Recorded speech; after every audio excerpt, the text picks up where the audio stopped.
Warning: Ethan should not be considered to be an expert in, well, anything. Do your own research. Form your own conclusions. It's time to get very Canadian. Even though I'm just using the newsroom as a launching off point to talk about other stuff, I'm still going to do a bias breakdown. I was told that I need to do a bias breakdown. Hello, bias breakdown. How are you?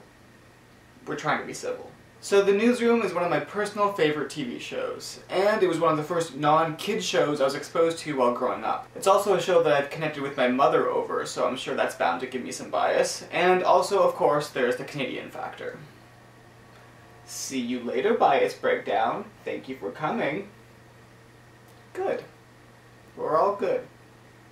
So that last bullet point might need a bit of expansion, because I don't like something immediately just because it's Canadian. In fact, there's plenty of Canadian stuff that I think is pretty terrible. However, many of my favorite Canadian voices do share that raw, intelligent, self-aware, and insightful brashness that defines Ken Finkelman's style. Stephen Page, Matthew Good, Mary Walsh, Glenn Gould, they all share these qualities to different degrees. In a few interviews, Ken Finkelman has described the Newsroom as taking the low road, which, in my interpretation, means that all he has to do is find the darkest, most despicable sides of his psyche, and the material will basically write itself. But I argue that this is a rare, perceptive Canadian ability that he takes a little bit for granted. But I'm getting ahead of myself. For a lesser-known show like this, I should probably give you some context. Ken Finkelman is a Canadian writer and director whose short stint in Hollywood produced the likes of Airplane 2 and Grease 2, both of which I have never seen, but I am very curious to.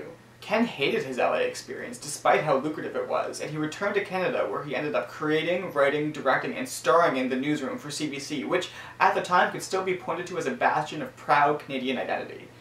Today, not so much.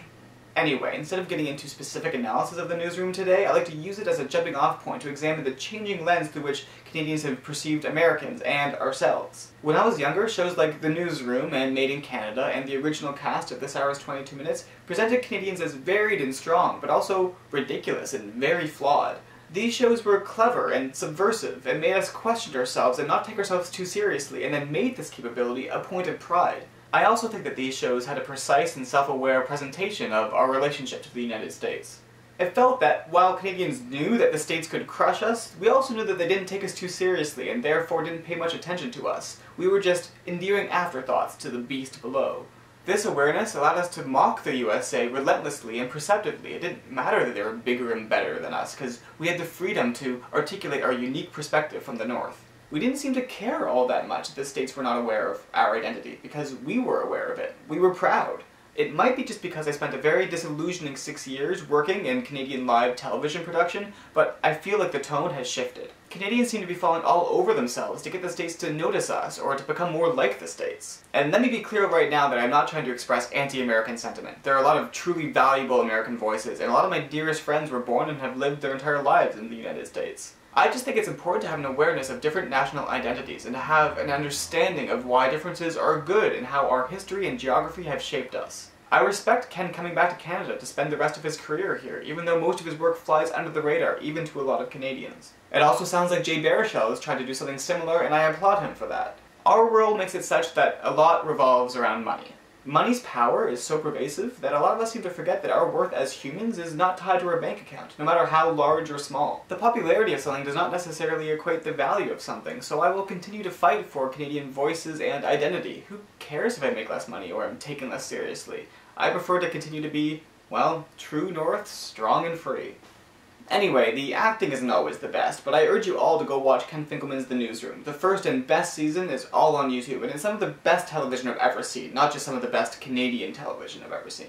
Okay, well, that's it for today, so me and SpongeBob, we're gonna... You don't want to know what this means. Don't ask.